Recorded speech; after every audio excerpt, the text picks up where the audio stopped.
नवजोत सिंह सिद्धू ने उसमें ग्रहण लगा दिया और सारा ये जो मजमा था उसको फीका कर दिया है।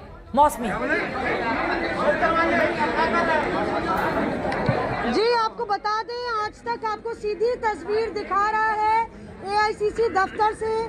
एआईसीसी का प्रेस वार्ता रूम है ये। पहले केसी वेणुगोपाल और रणदीप सुरजेवाला, भक्तचरण दास दोनों नए नेताओं के साथ प्रेस वार्ता करने वाले थे, पर राहुल गांधी भी पहुंच गए हैं और अब किसी वक्त भी राहुल गांधी की प्रेस वार्ता शुरू होगी। ये वार्ता होनी थी युवा चेहरों के साथ, नए युवा टैलेंट के साथ। टैलेंट हंट हुई और एक तरह से कहिए तो जो यंग टर्क्स छोड़ के गए पार्टी को, उसके बाद नए नेताओं को लिया गया, चाहे जिग्नेश मेवानी हो, कन्हैया कुमार हो। एक तरह से कांग्रेस का मोरल बूस्ट करने के लिए ये फैसला लिया गया, नए नेताओं को लाया गया। कन्हैया कुमार सीपीआई से हैं, इंडिपेंडेंट है जिग्नेश मेवानी। पर ये वो वक्त है जब कैप्टन दिल्ली आ गए हैं और नवजोत सिंह सिद्धू ने प्रदेश अध्यक्ष के तौर पे इस्तीफा दे दिया है। बड़ा झटका। राहुल गांधी से भी हमने सवाल पूछा, जैसे ही वो कांग्रेस दफ्तर पहुंचे थे उन्होंने कोई भी जवाब नहीं दिया। पर आज जब राहुल गांधी यहाँ प्रेस वार्ता पर बैठेंगे तो उनसे सवाल पूछे जाएंगे, क्योंकि ये फैसला बताया जा रहा है कि उनकी तरफ से लिया गया था। नवजोत सिंह सिद्धू को प्रदेश अध्यक्ष बनाने का फैसला कैप्टन के सूत्रों के मुताबिक राहुल गांधी और प्रियंका गांधी का फैसला था। उन्होंने चुना था नवजोत सिंह सिद्धू को। आज ऐसी क्या बात हो गई कि नवजोत सिंह सिद्धू को समझौते के मद्देनजर इस्तीफा देना पड़ा? क्या ये समझौता पावर के साथ था?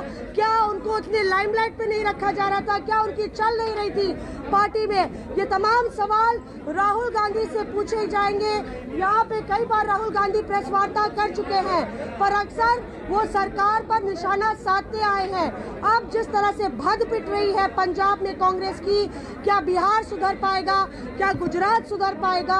क्या राहुल गांधी और प्रियंका गांधी के फैसलों में इतनी क्षमता है, इतनी जिम्मेदारी है, इतनी जवाबदेही है कि वो फैसले आगे सफल हो पाएंगे? इस सब पे सवालिया निशान लग गया है। चित्रा, बिल्कुल मैं चाहूंगी पीछे की तस्वीरें आप दिखाती रहे। बिल्कुल किस तरह की हलचल है आप देख पा रहे हैं कि किस तरह की हलचल है। लेकिन आपको बताते चले, हाल ही में कांग्रेस पार्टी की जिस तरह की स्थिति पैदा हुई है, क्योंकि ज्योतिरादित्य सिंधिया, जितिन प्रसाद, सुष्मिता देव, प्रियंका चतुर्वेदी, ललितेशपति त्रिपाठी जैसे कई युवा चेहरों ने कांग्रेस का साथ छोड़ा है।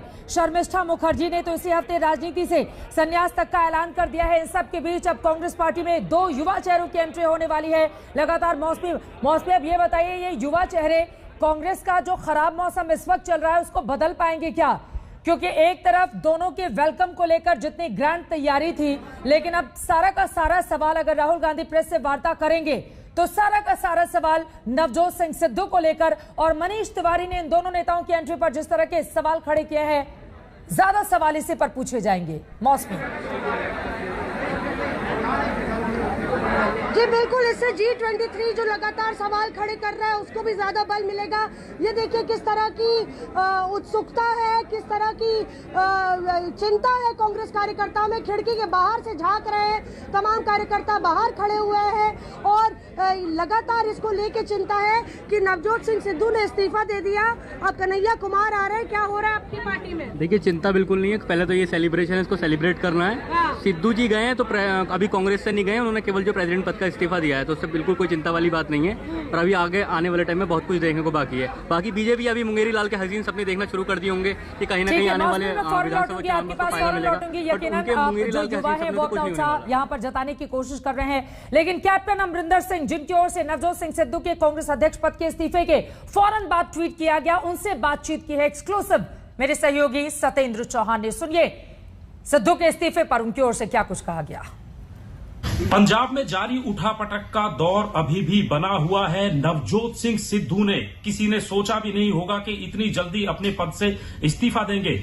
बात करने के लिए पंजाब के पूर्व मुख्यमंत्री कैप्टन अमरिंदर सिंह हमारे साथ मौजूद है। कैप्टन साहब, जब सिद्धू साहब को ये इस्तीफा ही देना था तो पार्टी की इतनी फजीहत क्यों हुई? जो एक 50 साल से एक नेता पार्टी के साथ जुड़ा हुआ था, उसको मुख्यमंत्री की कुर्सी से हटवाने के पीछे दरअसल मकसद क्या था? ये तो मैं कैसे कह सकता हूँ, लीडरशिप को आप पूछो। लेकिन जहाँ तक सिद्धू की बात है, वो तो पहले दिन से मैंने कहा is unstable man, and to have an unstable man calling the shots in जो हमारी एक सिक्योरिटी रिलेटेड होगी के साथ का पाकिस्तान का बॉर्डर है, it would be dangerous for the security of the nation. मैं पहले भी यही कहा था और आज भी मेरी यही कहना है। कांग्रेस पार्टी के वरिष्ठ नेता कैप्टन अमरिंदर को आप सुन रहे थे। यकीनन दिल्ली आने के पहले ये खुशखबरी उनके पास चली गई, दोनों हाथों में लड्डू, क्योंकि अब तो कांग्रेस पार्टी के मुख्यालय में भी कैप्टन होता हुआ नजर आया। मौसमी वहां पर जुड़ी हुई है। मौसमी, कैप्टन अमरिंदर सिंह को हम सब ने सुना, दोनों हाथों में लड्डू हैं, क्योंकि एक तरफ बीजेपी के दिग्गज नेताओं से उनके मुलाकात का कार्यक्रम है, तो वहीं दूसरी तरफ मौसमी हम सब ने सुना कि किस तरह से अब कांग्रेस पार्टी के भी तमाम नेता कह रहे हैं कि कैप्टन ही असली कैप्टन है पंजाब के, और उनको मनाना चाहिए कांग्रेस पार्टी आला कमान को। मौसमी, देखिए चित्रा, ये तो है ही, क्योंकि कैप्टन लगातार वार्न करते आए, चेतावनी देते आए पार्टी आलाकमान को। और यहाँ पे देखिए अभी प्रणव झा अनाउंसमेंट कर रहे, थोड़ी देर है, विलंब है राहुल गांधी की प्रेस वार्ता में। राहुल गांधी अभी कन्हैया कुमार और जिग्नेश मेवानी से अलग कमरे में और कार्यकर्ताओं और कुछ नेताओं से मिल रहे हैं, और कुछ ही देर में ये प्रेस वार्ता शुरू होगी। हम लोग जो बात कर रहे थे चित्रा, कि कैप्टन खेमा इस बात को लेकर लगातार पार्टी आलाकमान को वार्न करता आया था कि सिद्धू रिलायबल नहीं है, और अब आप देखिए जो कैप्टन का बयान आया है वो उसी की तर्ज पे आया है। नासिर, हम कहेंगे जरा इस प्रेस वार्ता में किस तरह से लोग मौजूद हैं, कई कार्यकर्ता भी घुस आए हैं, क्योंकि वो सुनना चाहते हैं कि आखिर राहुल गांधी क्या बोलते हैं इस पूरे फैसले को लेकर। G23 भी सिद्धू को लाने को लेकर, सिद्धू को प्रदेश अध्यक्ष बनाने को लेकर सवाल खड़ा करता आया है, और आज कोई कटघरे में है तो पार्टी का नेतृत्व है कि क्या नवजोत सिंह सिद्धू को प्रदेश अध्यक्ष बना के एक बड़ी गलती पार्टी ने की। क्या पार्टी की किरकिरी और जो भद पिट रही है वो पार्टी के नेतृत्व के एक इनडिसीजन, एक गलत फैसले की वजह से हुई। क्या पहले से ही पार्टी आलाकमान को नहीं मालूम था कि सिद्धू के पास धैर्य नहीं है। अभी ये पता चला है कि चरणजीत सिंह चन्नी जो पंजाब के नए मुख्यमंत्री हैं, जब उन्होंने अपने फैसले लिए, नए एजी को बनाया और कुछ ब्यूरोक्रेटिक फैसले लिए, उसको लेके खासतौर से नवजोत सिंह सिद्धू नाराज थे। इससे ये पहली बार नहीं है जब नवजोत सिंह सिद्धू नाराज हुए हैं, वो बार बार नाराज हुए हैं, और उनके सामने तो पार्टी इंचार्ज की भी नहीं चली है। वो बार बार प्रियंका गांधी वाड्रा के पास आ जाते थे या बार बार राहुल गांधी से मिलने की गुहार लगाते थे, क्योंकि उनको लगता था कि उनका डायरेक्ट कनेक्ट है पार्टी आलाकमान से। तो एक तरफ राहुल गांधी को अध्यक्ष बनाने की मांग जोरों से हो रही है। यूथ कांग्रेस से सोशल मीडिया डिपार्टमेंट कह रहा है कि राहुल गांधी फैसले सही ले रहे हैं, उनको पार्टी का अध्यक्ष बनाया जाए। दूसरी तरफ मास्टर स्ट्रोक करार दिया चरणजीत सिंह चन्नी को मुख्यमंत्री बनाना। इस पूरे ऊहापोह में जब नवजोत सिंह सिद्धू अध्यक्ष के तौर पर रिजाइन करते हैं, और उसके बाद एक प्रेस वार्ता जो नए लोगों की ज्वाइनिंग को लेके होनी थी, उस पर नवजोत सिंह सिद्धू के इस्तीफे और कैप्टन के दिल्ली आने को लेके जो चिंताएं हैं उसके बादल घिरते हैं, तो जाहिर तौर पे पार्टी नेतृत्व, पार्टी आलाकमान को लेके सवाल खड़े होंगे ही। देखना यह है कि आखिर राहुल गांधी कैसे जवाब देते हैं, क्योंकि राहुल गांधी का ये स्टाइल है, वो कहते हैं जिसको जाना है वो जाए। अगर पार्टी में लोग हैं जो आरएसएस से डरते हैं, वो जाना चाहते हैं, जाए, हम नए लोग को लेके आएंगे।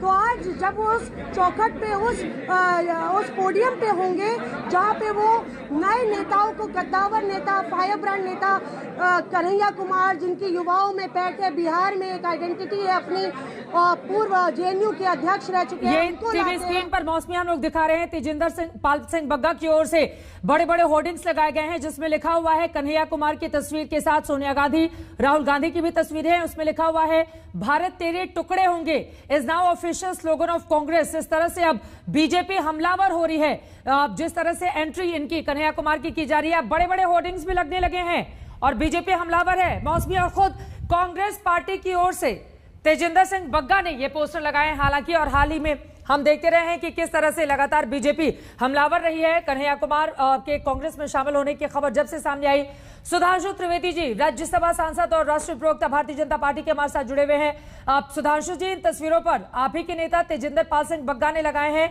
भारत तेरे टुकड़े होंगे is now official slogan of Congress party. ताली ठोक रहे हैं आप लोग सिद्धू की इस तरह के एग्जिट के बाद? देखिए चित्रा जी, मैं इस बात को थोड़ा और आगे बढ़ाना चाहूंगा जो इसमें दिखाया गया है। पहली बात तो यह है कि आज दो भटके हुए नौजवान कांग्रेस पार्टी में आ रहे हैं और एक नौजवान अंदर आकर भटक गया है। दूसरा, जो आपने अभी ये पोस्टर दिखाया तो भारत तेरे टुकड़े होंगे वाले अंदर आ गए और जो अंदर आए थे वो ईंट से ईंट बजाकर टुकड़े करने को तैयार खड़े हैं। तो अब तो कांग्रेस को देखना पड़ेगा। और मैं एक और बात कहूं, सिद्धू ने जो कुछ किया है तो उन्होंने एक और साबित कर दिया कि पप्पू नामक उपाधि के प्रथम प्रणेता सिद्धू जी ने एक प्रकार से पुनः साबित कर दिया कि राहुल गांधी जी वही है जो उपाधि उन्होंने दी थी। अर्थात उन्होंने कांग्रेस के बाहर भी उनको पप्पू कहा था और अंदर भी आकर उनको पप्पू साबित कर दिया। रोकना पड़ा है। दूसरा इसका तीसरा निष्कर्ष बिल्कुल, और इस वक्त की तस्वीरें हम दिखा रहे हैं। देखिए राहुल गांधी कन्हैया कुमार से बातचीत करते हुए। आपको बता दें कि लाल शर्ट में जो बैठे हुए हैं वो कन्हैया हैं, बाकी तमाम नेताओं को भी आप देख पा रहे हैं। जिग्नेश मेवाणी ब्लू शर्ट में, दोनों ही नेता अगल बगल बैठे हुए हैं। राहुल गांधी के ठीक आप अगर देखेंगे बाईं तरफ कन्हैया कुमार हैं और दूसरी तरफ ठीक कन्हैया कुमार के बगल में जिग्नेश मेवाणी, ये दोनों ही नेता बैठे हुए हैं। यकीनन आज के अपने इन दोनों नेताओं को शामिल कराकर एक बड़ा मैसेज देने की कोशिश भले ही की जाती हो। आपको बताते चले कन्हैया कुमार जो कि छात्र आंदोलन से निकले, सीपीआई के छात्र संगठन ऑल इंडिया स्टूडेंट फेडरेशन से वो जुड़े हुए रहे, जेएनयू के छात्र संघ अध्यक्ष भी रहे और पिछला लोकसभा चुनाव उन्होंने बेगूसराय से लड़ा था, लेकिन बीजेपी के उम्मीदवार गिरिराज सिंह जो कि केंद्र में मंत्री भी हैं, उनसे बुरी तरह से वो हार गए थे और उस समय कन्हैया कुमार ने पूरे देश का ध्यान अपनी ओर खींचा था। लेकिन भारत तेरे टुकड़े होंगे कथित नारेबाजी को लेकर भी उनके ऊपर बहुत सारे आरोप लगते रहे। जिग्नेश मेवाणी आपको ब्लू टी शर्ट में बैठे हुए दिखाई दे रहे हैं। जिग्नेश मेवाणी दलित आंदोलन का चेहरा रहे हैं। राजनीति में आने से पहले वो पत्रकार, वकील थे, फिर दलित एक्टिविस्ट बने और अब नेता हैं। मेवाणी तब अचानक सुर्खियों में आए थे जब उन्होंने वेरावल में ऊना वाली घटना के बाद घोषणा की थी कि अब दलित लोग समाज के मरे हुए पशुओं का चमड़ा निकालने, मैला ढोने जैसा गंदा काम नहीं करेंगे। निर्दलीय विधायक हैं वो और इस तरह से दोनों ही नेताओं को पार्टी शामिल तो करा रही है कांग्रेस पार्टी के भीतर, लेकिन एक नेता ने अध्यक्ष पद से जिस तरह से एग्जिट लिया है वो अपने आप में बहुत सारे सवाल छोड़कर गया है। सुधांशु जी, आपको बीच में रोकना पड़ा था, प्लीज आप अपनी बात पूरी कीजिए। हाँ, मैं सिर्फ ये कह रहा था, इसका तीसरा निष्कर्ष ये है कि यह साबित हो गया कि पंजाब की अंदरूनी राजनीति में यदि सिद्धू जी खिलाड़ी हैं तो कैप्टन अमरिंदर सिंह कैप्टन है। और इसका एक और निष्कर्ष भी है, भारतीय जनता पार्टी में जो व्यक्ति एडजस्टमेंट नहीं कर सकता तो समझिए बाहर क्या जाके एडजस्टमेंट करेगा, वो भी साबित हो गया। एक और इसका निष्कर्ष यह भी है कि देखिए, हम तो विचारधारा प्रेरित कैडर आधारित पार्टी है। हम ये नहीं कहते कि हमारे यहां किसी प्रकार का किसी के कोई मतभेद नहीं होता, पर जो अटल जी ने कहा था मतभेद होता है, मनभेद नहीं होता। क्यों नहीं होता? क्योंकि हम आइडियोलॉजी ओरिएंटेड है। कोई भी व्यक्ति होता कहता भाई हम राष्ट्रवाद के साथ हैं, ठीक है, कोई बात हमारे मनोनुकूल ना हुई हो तो भी कोई बात नहीं। कोई कहता हम हिंदुत्व के साथ हैं, विचार के साथ हैं। पर कांग्रेस के सामने वामपंथियों के पास भी विचार है, परंतु कांग्रेस सामने तो है कि उनका विचार ही कुछ नहीं है, ना लेफ्ट ना राइट ना राष्ट्रवाद ना कुछ। तो वहां तो 3 में न 13 में तो केवल सत्ता ही एक विचार है। तो जहां सत्ता कमजोर पड़ती है तो उसके अनुसार उनके सामने समस्याएं आकर खड़ी हो जाती हैं। और चित्रा जी, एक और मैं निष्कर्ष और कैप्टन अमरिंदर सिंह दिल्ली पहुंच चुके हैं। जिग्नेश मेवाणी फॉरेन लौट रही हूं आपके पास सुधांशु जी। ये देखिए कैप्टन अमरिंदर सिंह दिल्ली पहुंच चुके हैं और अब से कुछ ही देर में बीजेपी अध्यक्ष जेपी नड्डा और गृह मंत्री अमित शाह से मुलाकात का उनका कार्यक्रम है, जो जानकारी निकलकर सामने आई है। लेकिन अब कैप्टन खुश भी हैं और यकीनन उनके दोनों हाथों में लड्डू है, क्योंकि जो धुर विरोधी जिसके खिलाफ मुख्यमंत्री पद से इस्तीफा देने के फौरन बाद उन्होंने मोर्चा खोल लिया था, उस सिद्धू को एग्जिट करा दिया एक तरीके से, या खुद ही उन्होंने इस्तीफा जिस तरह से दिया है कांग्रेस के अध्यक्ष पद से। लेकिन कैप्टन की ओर से जो ट्वीट किया गया वो अपने आप में काफी ज्यादा महत्वपूर्ण हो जाता है, क्योंकि पहले ही डिजास्टर बता चुके हैं पंजाब के लिए और बार बार राष्ट्रीय सुरक्षा को भी खतरा बताते हैं कैप्टन अमरिंदर सिंह। ऐसे में बड़ा सवाल यह है कि क्या अब वो कांग्रेस में बने रहेंगे या फिर बीजेपी के जरिए एक नई तरह की राजनीति 79 साल के कैप्टन अमरिंदर सिंह जो पंजाब में कांग्रेस पार्टी का चेहरा रहे, वो अब एक अलग राह अख्तियार करेंगे। सारे मीडिया कैमरों की नजरें उन्हीं की तरफ हैं। जाहिर तौर पर सभी उनसे सवाल पूछना चाहते हैं, ये जानना चाहते हैं कि कैप्टन का अगला कदम क्या रहेगा। इस बारे में सुधांशु जी बेहतर बता पाएंगे। सुधांशु जी, आपके दोनों ही बीजेपी के बड़े नेताओं से मुलाकात का कार्यक्रम है। कमल का फूल थाम रहे हैं या कांग्रेस के हाथ के साथ ही रहेंगे कैप्टन? देखिए, कैप्टन साहब ने जो विषय उठाया था वो राष्ट्रीय सुरक्षा का उठाया था। पंजाब एक सीमावर्ती प्रांत है जहां पर बहुत सारी गतिविधियां पाकिस्तान की तरफ से होती रही हैं और सिद्धू के आने के बाद पहली बार उन्होंने खुलकर यह विषय उठाया था कि राष्ट्रीय सुरक्षा के लिए खतरा है। हो सकता है वो इस विषय के ऊपर गृह मंत्री जी से मिलकर कुछ अपने विचार साझा करना चाहें, जो जानकारी। मैं अभी जी के साथ खत्म करके आया हूँ इंटरव्यू। नवजोत सिंह सिद्धू जो इस्तीफा दिया है, कांग्रेस का कहना है अच्छा। आप थोड़ा सा धक्का लगेगा साहब को। खड़िए।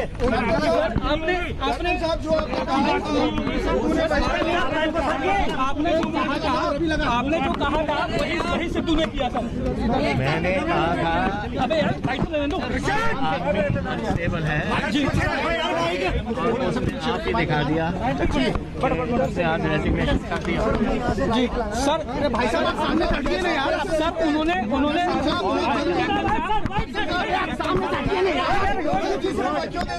कैप्टन साहब उन्होंने जल्दी इस्तीफा। सर जबकि आप दिल्ली आने वाले थे, ऐसे समय में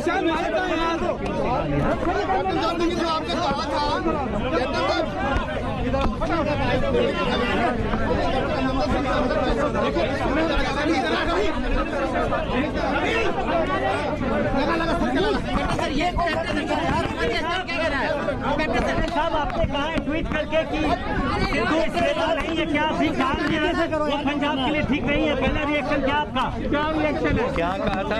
आपने ट्वीट किया है कि आपने पहले कहा था कि he is not a stable mind और वो Punjab, do you stand by it? And I say absolutely I don't tweet unless I mean it. And what is my tweet you can quote. Sir आपको लगता है कि सिद्धू साहब की वजह से आपको अपना पोस्ट गंवाना पड़ा? अब वो भी उन्होंने रिजाइन कर दिया है। नहीं किसको? आपको लगता है कि उनकी वजह से ही आपको अपना पोस्ट गंवाना पड़ा, आपको इस्तीफा देना पड़ा? नहीं, वो गलत फैसला था। That was nothing to do with Sidhu. Sidhu को जब मैं कह रहा हूँ कि अनस्टेबल तो उसको ने कोई रिएक्शन तो होगा ही, कुछ क्या कहा होगा। मैंने किसी को कुछ नहीं कहा। यहाँ किससे मिलने का प्रोग्राम है? यहाँ मैं घर जाऊंगा, सामान इकट्ठा करूंगा और मैं पंजाब जाऊंगा कल को। क्या अमित शाह से मिलना? सिद्धू के इस्तीफे के बाद अब आपकी क्या? अरे I am not meeting any politician. मैंने आपको कह दिया किसी पॉलिटिशियन को मैं नहीं मिल रहा, कोई पॉलिटिकल एक्टिविटी नहीं है।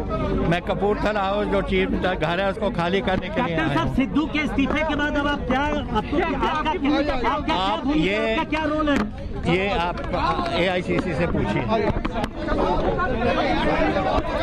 आप सुन पा रहे थे कैप्टन अमरिंदर सिंह। जो सबसे दिलचस्प बात उनकी ओर से कही गई है, उन्होंने कहा है कि मैं तो घर खाली करने के लिए आया हूं और जो कुछ भी चल रहा है उसके बारे में AICC प्रेसिडेंट से आप पूछिए। और मैंने जो ट्वीट किया है मैं उस पर कायम हूं, आप उसको हर जगह कोट कीजिए।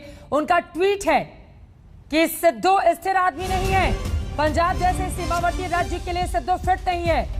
टेक ऑफ के पहले और दिल्ली में किसी भी राजनेता से नहीं मिलूंगा। कैप्टन का यह भी बयान सामने आया है। पहले खबर थी कि बीजेपी अध्यक्ष और गृह मंत्री से उनकी मुलाकात हो सकती है, लेकिन फिलहाल उन्होंने खंडन करते हुए यह कहा है कि किसी भी राजनेता से नहीं मिलूंगा, यानी कि ना ही कांग्रेस और ना ही बीजेपी घर खाली करने के लिए आए हैं। लेकिन ये लाइन भी बड़ी दिलचस्प है।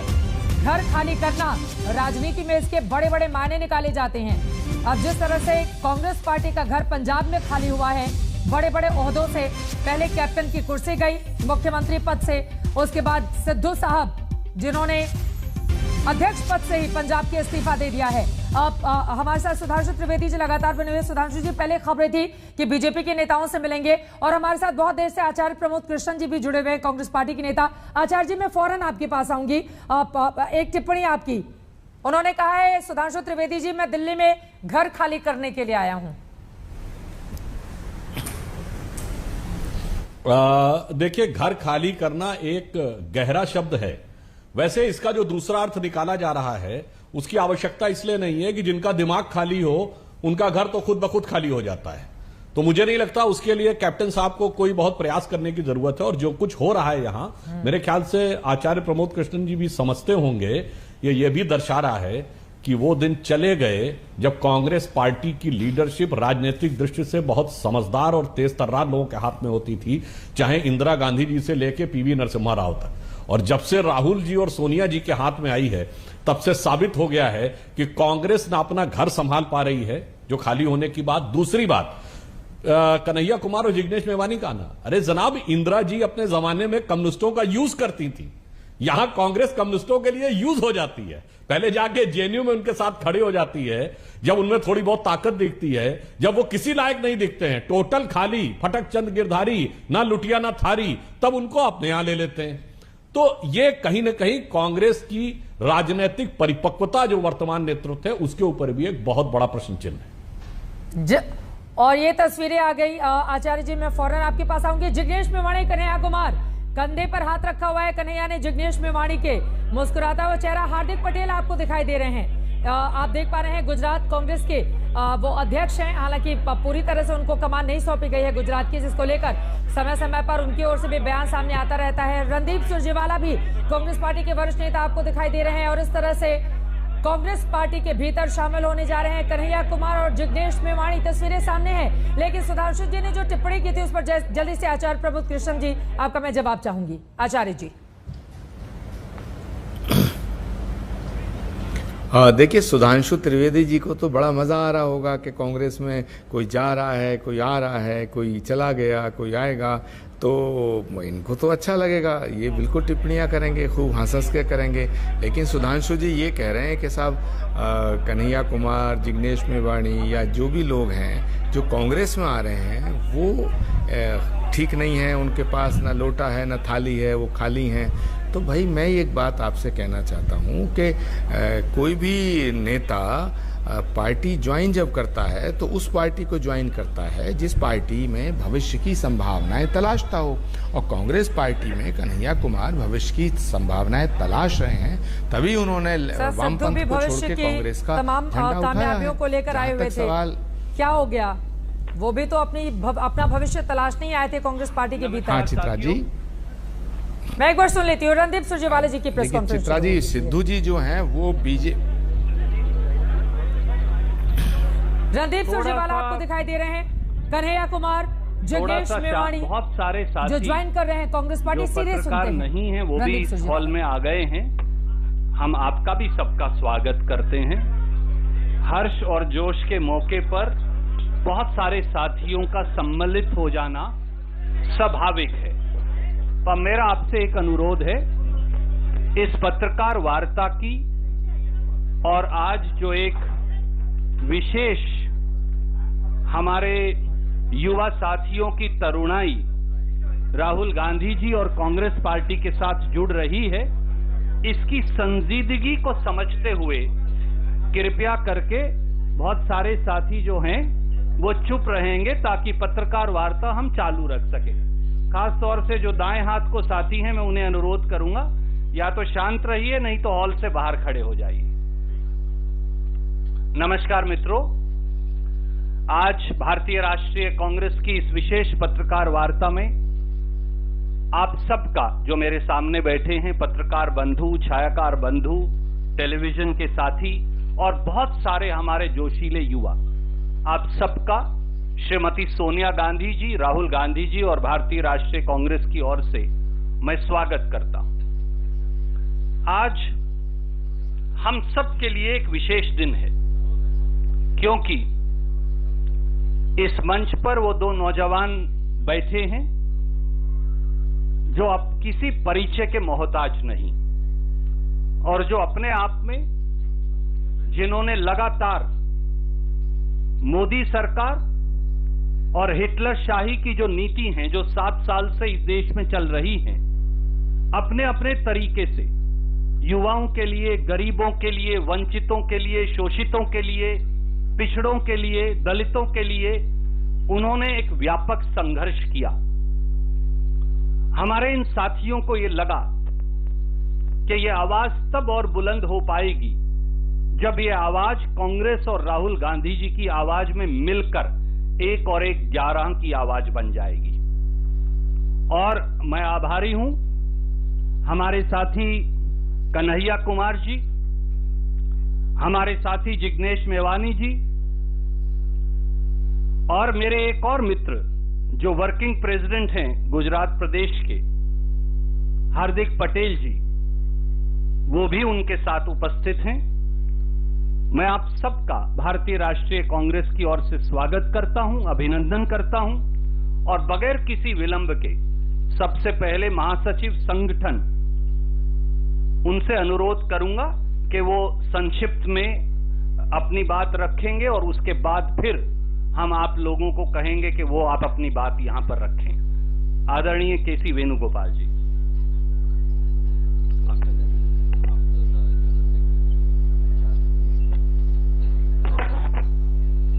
Dear friends, this is one of the happiest moments for all of us to be here in the AICC office to receive Kanhaiya Kumar ji and Jignesh Mevani ji and other colleagues.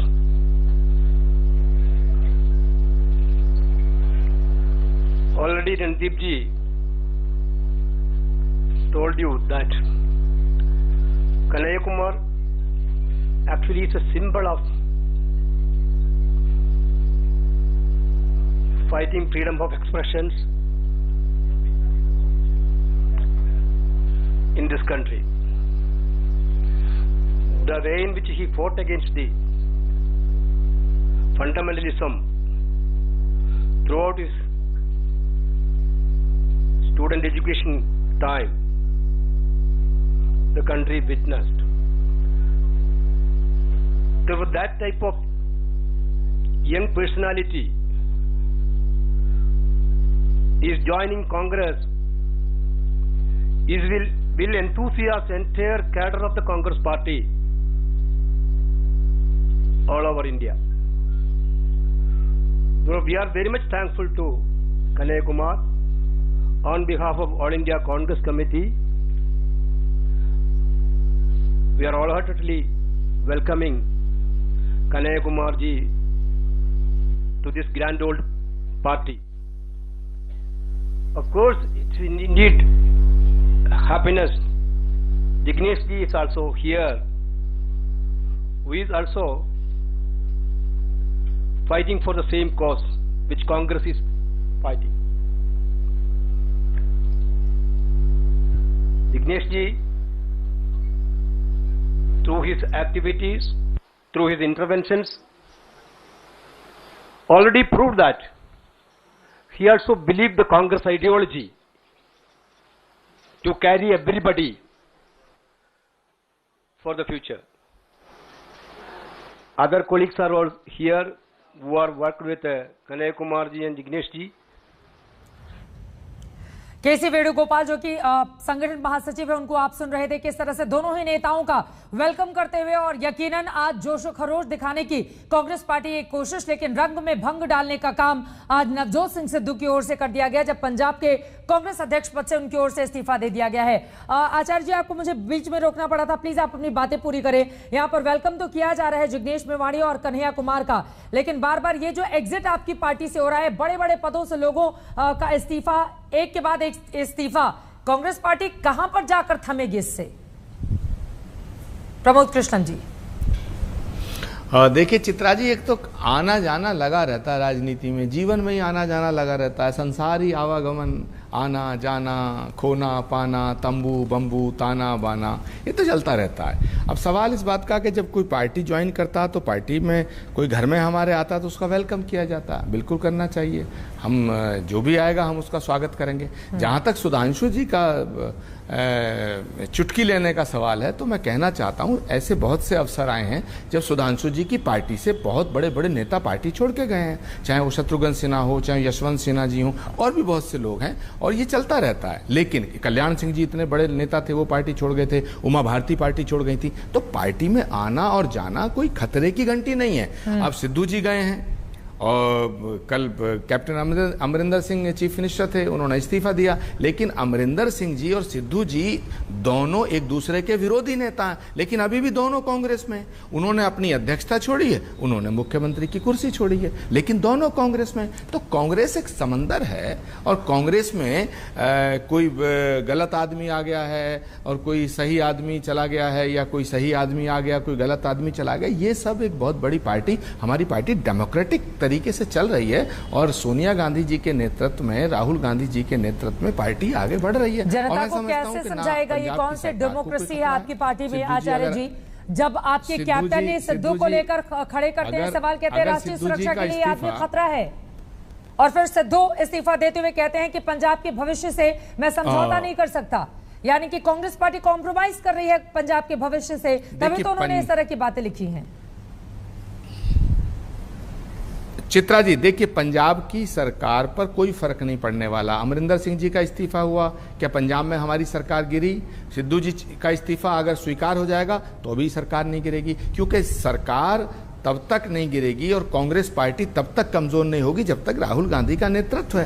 Rahul Gandhi एक सशक्त नेतृत्व प्रदान कर रहे हैं Congress party को, तो इसमें क्या प्रॉब्लम है? राहुल गांधी का सशक्त नेतृत्व है और वो उनका स्वीकार हो जाएगा तो सरकार पे कोई फर्क नहीं पड़ेगा। कोई फर्क नहीं पड़ेगा पंजाब पर, बीजेपी कितने भी खुश होती रहे। देखिए, आचार्य प्रमोद कृष्ण जी के मुंह से एक शब्द निकल गया कि दोनों ही एक दूसरे के विरोधी हैं, सिद्धू और कैप्टन, मगर फिर भी दोनों साथ में, एक का इस्तीफा हुआ तो दूसरा भी चला गया। मतलब वो वाली बात हो गई ना आचार्य जी कि हम तो डूबेंगे सनम, तुमको भी ले डूबेंगे। अब जो आपने कहा कि राहुल गांधी जी अपना बहुत सशक्त नेता, एक मामले में मैं इनकी बात से सहमत हूं आंशिक दृष्टि से चित्रा जी, वो बहुत सशक्त नेता है, बहुत दूरदर्शी नेता है। आपने देखा ना, ये जो दो चेहरे दिख रहे हैं, ये दोनों कांग्रेस के खिलाफ लड़ रहे थे और हार्दिक पटेल भी थे।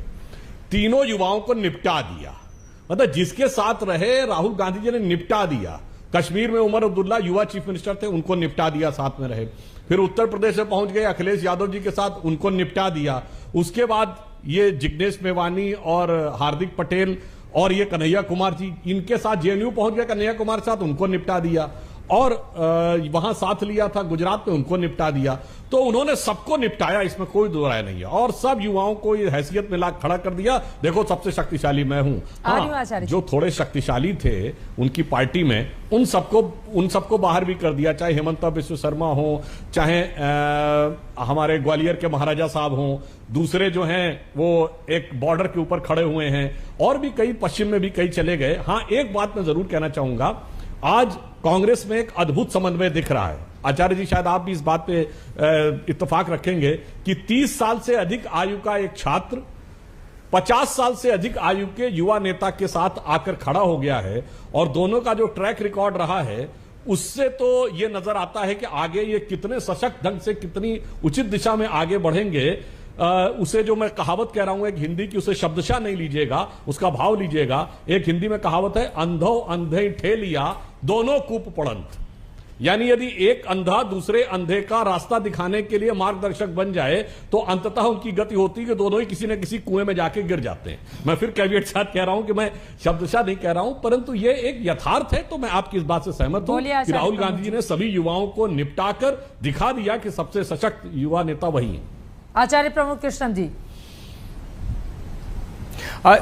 चित्रा त्रिपाठी जी, बड़ी रोमांचक मोड़ पर आपकी ये बहस आ गई है। मैं सुधांशु जी से बिल्कुल सहमत हूं, जो निपटाता है वो सशक्त होता ही है। अरे भाई, मोदी जी कितने सशक्त हैं, उन्होंने सबसे पहले केशुभाई पटेल को निपटाया, फिर उन्होंने शंकर सिंह बाघेला को निपटाया, फिर अडवाणी जी को निपटाया। मैं आपको रोकना चाहूंगी, ये तस्वीरें सामने आ रही हैं, दोनों ही नेताओं को शामिल करवाया जा रहा है। आचार्य जी माफी के साथ आप देख पा रहे हैं किस तरह से कांग्रेस पार्टी का यहाँ पर शामिल कराते हुए दोनों ही नेताओं को साहब और कन्हैया जी का स्वागत करेंगे।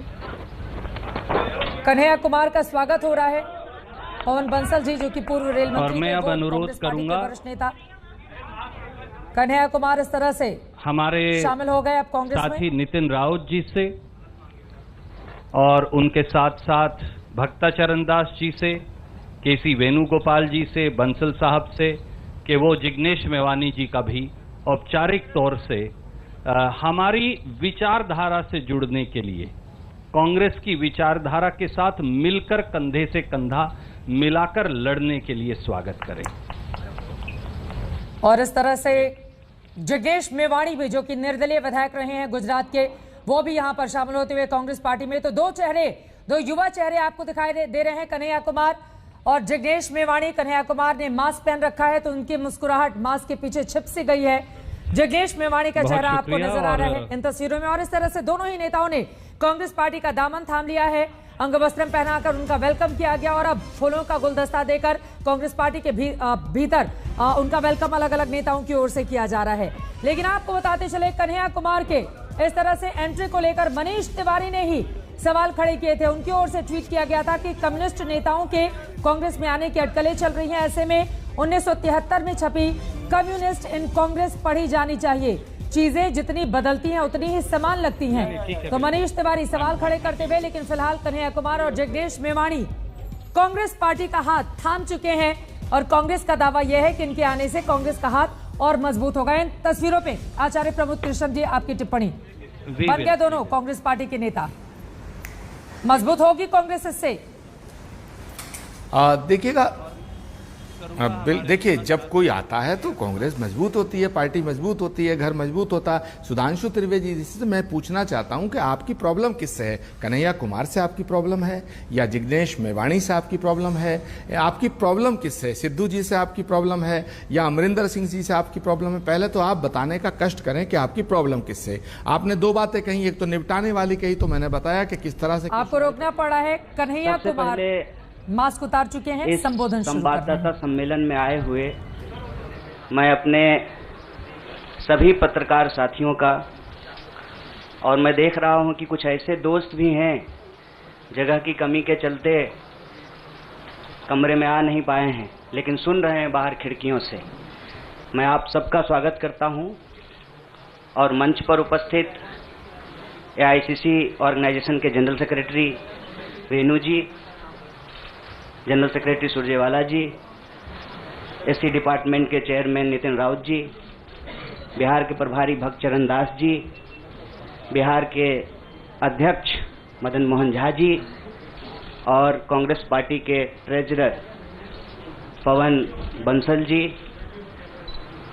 हमारे युवा साथी और गुजरात कांग्रेस के वर्किंग प्रेसिडेंट भाई हार्दिक पटेल जी, और हमारे आंदोलन में कदम से कदम मिलाकर हर घड़ी हमारा साथ देने वाले हमारे साथी बडगाम से निर्दलीय विधायक साथी जिग्नेश मेवाणी जी, मैं आप सबका आभार व्यक्त करता हूं। और मैं अपने पत्रकार साथियों से कुछ चीज़ों को लेकर मुखातिब हूं, उससे पहले आज ये एक ऐतिहासिक दिन है। आज शहीद आजम भगत सिंह की जयंती है। लोग शहीद होते हैं, भगत सिंह शहीद आजम हैं। शहीद आजम इसलिए हैं कि आज हम लोग जहां माल्यार्पण करने के लिए गए थे, शहीद पार्क, वो शहीद पार्क एक ऐतिहासिक पार्क है। वो हिस्सा है फिरोज शाह कोटला फोर्ट का, जहां पर चंद्रशेखर आजाद जी की अध्यक्षता में हिंदुस्तान रिपब्लिकन आर्मी की गुप्त मीटिंग हो रही थी। अंग्रेजों के ज़माने में क्रांतिकारी छुपकर मीटिंग किया करते थे। नौजवान तरुण भगत सिंह एक प्रपोजल लेकर के आए कि हिंदुस्तान रिपब्लिकन आर्मी का नाम अब हिंदुस्तान सोशलिस्ट रिपब्लिकन आर्मी होना चाहिए। यह ऐतिहासिक क्षण, वो ऐतिहासिक भूमि और हमारे युवाओं के आइकन शहीद आजम भगत सिंह को हम अपना नमन प्रस्तुत करते हैं। आज एक दुखद घटना भी हमारे जिले में हुई है। वज्रपात के चलते 2 बच्चियों का निधन हो गया है। मैं इस मंच से उनके प्रति शोक व्यक्त करता हूं और उनके परिवार के प्रति अपनी संवेदना व्यक्त करता हूं। दोस्तों, मुझे लगता है कि बहुत कुछ कहने की जरूरत नहीं है। आजकल सूचना क्रांति के इस दौर में हमसे ज़्यादा मालूम हमारे पत्रकार साथियों को होता है। तो बेहतर ये होगा कि आप सवाल पूछें, मैं आपका जवाब दूं।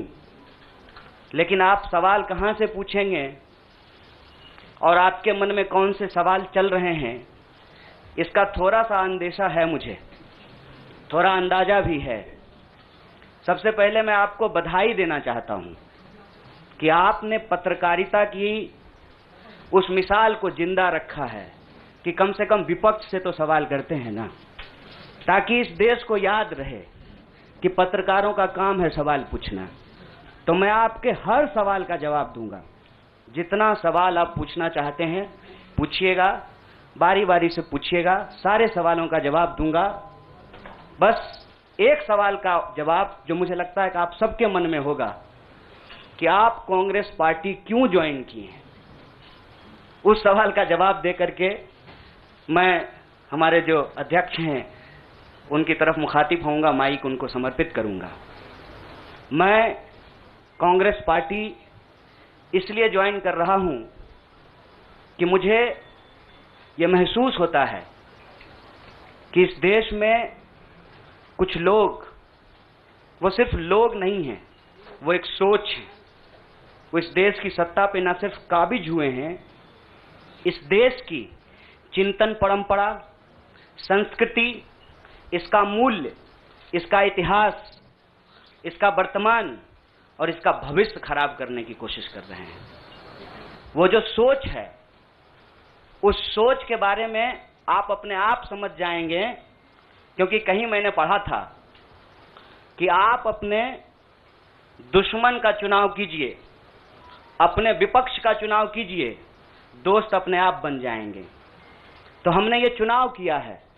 हम इस देश की सबसे पुरानी पार्टी, सबसे लोकतांत्रिक पार्टी, मैं जोर दे करके बोल रहा हूं लोकतांत्रिक पार्टी, ताकि आप लोग परिवारवाद पे सवाल जरूर कीजिएगा। लोकतांत्रिक पार्टी में हम इसलिए शामिल होना चाहते हैं कि हमको लगता है, और सिर्फ हमको नहीं लगता है, इस देश के लाखों करोड़ों नौजवानों को ये लगने लगा है कि अगर कांग्रेस नहीं बचा तो देश नहीं बचेगा।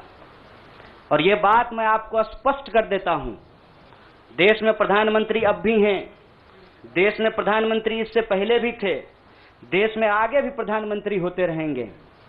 लेकिन आज जब हम लोग श्री राहुल गांधी जी के उपस्थिति में फॉर्मली कांग्रेस पार्टी का फॉर्म भर रहे थे, तो साथी जिग्नेश ने संविधान की कॉपी दी और हमने उनको भगत सिंह, गांधी और अंबेडकर की तस्वीर प्रस्तुत किया, क्योंकि हमारा यह मानना है कि आज इस देश को भगत सिंह की वीरता की जरूरत है, भगत सिंह के साहस की जरूरत है। आज इस देश को अंबेडकर की समानता की जरूरत है, और आज इस देश को गांधी की एकता की जरूरत है। गांधी जब कहते हैं रघुपति राघव राजा राम, पतित पावन सीताराम, ईश्वर अल्लाह तेरो नाम, सबको सन्मति दे भगवान, ये गांधी की एकता है। जब अंबेडकर कहते हैं कि किसी भी समाज का मूल्यांकन वहां महिलाओं की क्या स्थिति है इस बात से होगा, तब वो समानता की वकालत कर रहे होते हैं। मैं नहीं मानता हूं कि डॉक्टर बाबा साहब भीमराव अंबेडकर किसी एक समुदाय के नेता थे। कांग्रेस पार्टी ने, संविधान सभा ने डॉक्टर बाबा साहब भीमराव अंबेडकर को संविधान बनाने की जिम्मेवारी दी, और उस संविधान के प्रियम्बल में यह लिखा है, हम भारत के लोग भारत को एक प्रभुत्व संपन्न समाजवादी धर्मनिरपेक्ष लोकतांत्रिक गणराज्य बनाने के लिए, इसमें समानता, न्याय के मूल्य निहित हैं। और जब भगत सिंह कहते हैं कि आप व्यक्ति को कुचल सकते हैं, विचारों को नहीं, आप बम और पिस्तौल से कभी इनकलाब नहीं ला सकते हैं, उस साहस की जरूरत है हमको। मुझे नहीं लगता है, मेरे बहुत सारे राजनीतिक दोस्तों को यह लगता है। मुझे लगता है कि यह देश 47 से पहले वाली स्थिति में चली गई है, लेकिन जिनको लड़ना है उनके पॉलिटिकल इमेजिनेशन में आज भी हर कोई अपना अपना शोरूम बचाने के चक्कर में है। रे भाई, मॉल में आग लग गया है, दुकान बचाओगे? बस्ती में जब आग लग जाती है ना, बेडरूम की चिंता नहीं करनी चाहिए। आज हम इस मुहाने पे खड़े हैं कि इस देश के भीतर भारतीय होने की जो पहचान है, जिसमें बुद्ध निहित हैं, जिसमें कबीर निहित हैं, जिसमें नानक निहित हैं, जिसमें हर बार हर दौर में सत्ता से सवाल पूछने का साहस होता है, उस भारतीय चिंतन परंपरा को बचाने की जरूरत है। इसीलिए हम कांग्रेस पार्टी में शामिल हुए हैं कि कांग्रेस पार्टी वो पार्टी है जो गांधी की विरासत को लेकर के आगे चलेगा। कांग्रेस पार्टी वो पार्टी है जो सरोजनी नायडू के विचारों को लेकर के चलेगा। कांग्रेस पार्टी वो पार्टी है जो अम्बेडकर, नेहरू, अशफाक उल्लाह खान, शहीद आजम भगत सिंह और मौलाना अबुल कलाम आजाद के रास्तों पे चलेगा। हम जब भी समानता और बराबरी की बात करते हैं, यह कुछ व्यक्तियों तक सीमित नहीं है, यह भारतीय होने का इतिहास है। और इस भारतीय होने के इतिहास को अपने आप में यदि कोई समेटे हुए है तो देश की सबसे पुरानी पार्टी है। और जो लोग कह रहे हैं विपक्ष कमजोर हो गया है, यह सिर्फ विपक्ष के लिए चिंता की बात नहीं है। यह मैं नहीं कह रहा हूं, कोई शास्त्र, कोई किताब उठा करके देख लीजिए। जब विपक्ष कमजोर हो जाता है, सत्ता तानाशाही रुख अख्तियार कर लेती है। इसीलिए देश की सबसे बड़ी विपक्षी पार्टी, मैं कोई गुनागणित नहीं कर रहा हूं, लेकिन मुझे यह बात सीधे तौर पे समझ में आ रही है कि देश के लोकसभा में 545 सीट हैं, 200 लगभग सीट ऐसे हैं जहां भाजपा के सामने कांग्रेस के अलावे कोई विकल्प नहीं है। मैं ये नहीं कह रहा हूं कि मेरी जिम्मेवारी सिर्फ एक पार्टी के लिए है, लेकिन जो पार्टी सबसे बड़ी पार्टी है, सबसे बड़ी विपक्षी पार्टी है, उस पार्टी को अगर नहीं बचाया गया, अगर बड़े जहाज को नहीं बचाया गया, छोटी छोटी कश्तियां भी नहीं बचेगी। इसीलिए, और मैं जब यहां बैठा हुआ हूं, मेरे इतिहास को, मेरे वर्तमान को लोग देख रहे हैं। बहुत सारे सवाल हैं, वो आएंगे, उनका जवाब मैं दूंगा। लेकिन यह जो ऐतिहासिक जिम्मेवारी है, उस जिम्मेवारी से मैं अपना मुंह नहीं मोड़ सकता हूं। मैं जहां पैदा हुआ, जिस पार्टी में पला बढ़ा, उसके प्रति मैं आभार व्यक्त करता हूं। उसने मुझे सिखाया, पढ़ाया, लड़ने का जज्बा दिया है। लेकिन उस पार्टी के साथ साथ मैं उन लाखों करोड़ों लोगों को भी धन्यवाद देना चाहता हूं जो किसी पार्टी से जुड़े हुए नहीं थे। अपने स्कूल के व्हाट्सएप ग्रुप में जब हम लोगों के ऊपर अनावश्यक आरोप मढ़े जाते हैं तो अपने दोस्तों से लड़ रहे थे, अपने घरों में डिनर टेबल पर लड़ रहे थे। लोगों की दोस्तियां टूट गई हम लोगों के आंदोलन के समर्थन में, और मैं मजाक नहीं कर रहा हूं, लोगों के डिवोर्स तक हो गए। ये जो देश में एक वैचारिक संघर्ष छिड़ा है, उस वैचारिक संघर्ष को कांग्रेस पार्टी ही नेतृत्व दे सकती है, यह हमारा भरोसा है। और मैं ये उम्मीद करता हूं कि हमारे देश के जो लाखों करोड़ों नौजवान आपके माध्यम से सुन रहे हैं, उनसे भी मैं आग्रह कहता हूं, दीवार पर बैठकर टुकुर टुकुर मुंह ताकने का वक्त नहीं है। ये अर्जेंसी का टाइम है, और इस अर्जेंसी के टाइम पे दीवार पे बैठ करके दायां जाएं कि बायां जाएं, ये मत सोचिए। जब आप जंग में होते हैं तो आपके पास जो अवेलेबल चीजें होती हैं, आप उससे मुकाबला करने की कोशिश करते हैं। कांग्रेस पार्टी एक बड़ी जहाज है, अगर कांग्रेस पार्टी बचेगी तो हमारा मानना है इस देश के लाखों करोड़ों नौजवानों की आकांक्षाएं बचेंगी, गांधी की मीमांसा बचेगी, भगत सिंह के सपनों का भारत बचेगा, और डॉक्टर बाबा साहब भीमराव अंबेडकर की समानता का भारत का निर्माण संभव हो पाएगा। इसी आशा और उम्मीद के साथ मैं इस पार्टी से जुड़ा हूं, और मुझे पूरा भरोसा है कि कांग्रेस पार्टी जो अपने आप को एक लोकतांत्रिक पार्टी कहती है, आजादी के साथ, अपनी पूरी मुखरता के साथ सत्ता से सवाल पूछना और लोगों के हक के लिए लड़ना भिड़ना संघर्ष करने में हमारे साथी रहेंगे, हमारे सहयोगी रहेंगे। और ये परिवार संघ परिवार नहीं, वो क्या परिवार जो परिवार छोड़कर परिवार बनाना पड़े, वो परिवार जो आपको परिवार छोड़ने के लिए नहीं कहता है, कहता है कि अपने परिवार में रहिए। अरे महात्मा गांधी कस्तूरबा गांधी को लेकर के अंग्रेजों से लड़ गए, बताइए इनको अपना घर छोड़ना पड़ा, कोई जरूरी है क्या? घर परिवार के साथ रहना है। डॉक्टर बाबा साहब भीमराव अंबेडकर भी अपने परिवार के साथ रहते थे। आप जितने बड़े लोग हैं उनका इतिहास उठा करके देख लीजिए, सब लोग अपने परिवार के साथ रहते थे। वो परिवार छोड़ करके बनने वाला परिवार नहीं। न्याय, बराबरी और संघर्ष के लिए इस परिवार में मैं शामिल हुआ हूं। सभी सदस्यों के प्रति देश के अंदर फैले हुए लाखों करोड़ों कार्यकर्ताओं को अपना आभार व्यक्त करता हूं। बहुत बहुत शुक्रिया, बहुत बहुत धन्यवाद। शुक्रिया। मैं अब जिग्नेश भाई से प्रार्थना करूंगा कि वो अपनी बात कहेंगे। जिग्नेश जी आ जाएगा वो।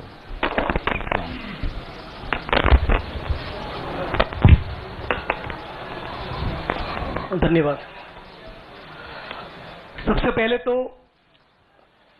केसी वेणुगोपाल साहब, सुरजेवाला जी, नितिन राउत साहब, पवन बंसल जी, भक्तचरण दास जी, साथ ही हार्दिक कन्हैया और दूसरे पार्टी के मंच पर विराजमान सभी सीनियर लीडर्स, आप तमाम पत्रकार साथी और वो तमाम साथी जो हमको आज मिलने के लिए हमारे समर्थन में आए हैं, गुजरात के विभिन्न कोनों से और पूरे देश भर में से, उन सभी का मैं स्वागत करता हूं। साथियों,